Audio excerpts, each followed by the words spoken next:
C'est la CA et la Réunion. Salutations à toutes. Nous les donnons bord la baie du meilleur ancrage, précisément des cimetières marins. Connaissez ça, Zot? À nous, Loïc. Trésor pour déterrer maman. Viens, Zot. Yo, frère. Sinon, comment il est même? Yes, ça tranquille. Alors, ça va? On est bien? Elle est là, hein, comme merci d'accueillir nous dans la baie du meilleur ancrage. Ouais, je comprends bien. Exact. Donc là, nous les devant l'un des plus vieux cimetières de la Réunion, nommé le cimetière marin.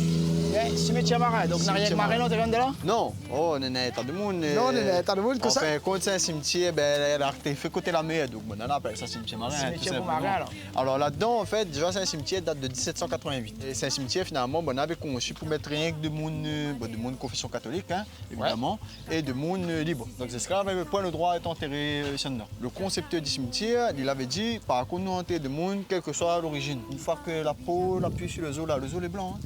Ouais. Donc là, mettre tout le monde là-dedans. Voilà. Donc la Réunion, vivant, on a une multiculturalité, si je peux permettre à moi, et mort aussi dans le cimetière, pareil. Exactement, okay. Voilà, pareil.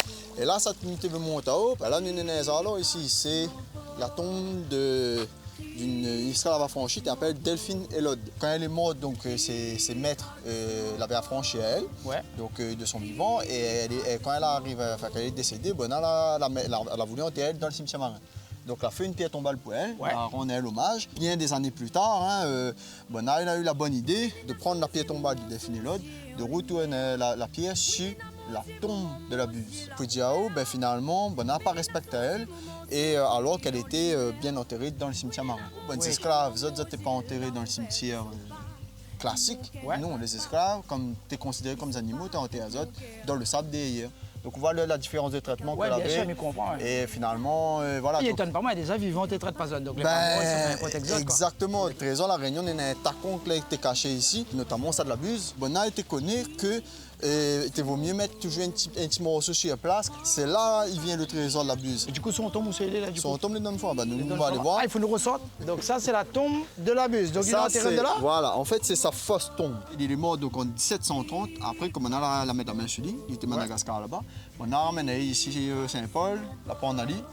Et il est mort donc en 1730. Et comme on a dit là, le cimetière il date de 1788. Donc nous connaissons que dessus à ce sujet, de niveau de la date, il est mort bien avant que le cimetière ait été créé. Et après, pour ce qui est du trésor de notre camarade la Buse, ça c'est le cryptogramme de la Buse. Il appartenait à lui, il a dit mon trésor, qui saura le prendre. Donc il jette ça à la foule. Et depuis, donc il est mort en 1730, depuis, de Mouni essaye de trouver son trésor à partir de ce cryptogramme. Mais est-ce que est encore là, nous ne connaîtra jamais parce que le temps l'a passé, mon nom. Bien sûr. Eh bien, merci, monsieur. Ça, c'est le trésor, mon frère. Aujourd'hui, donc, c'est qui l'a causé? C'était moi, c'était Loïc, le guide toujours. Merci à Zod la Réunion.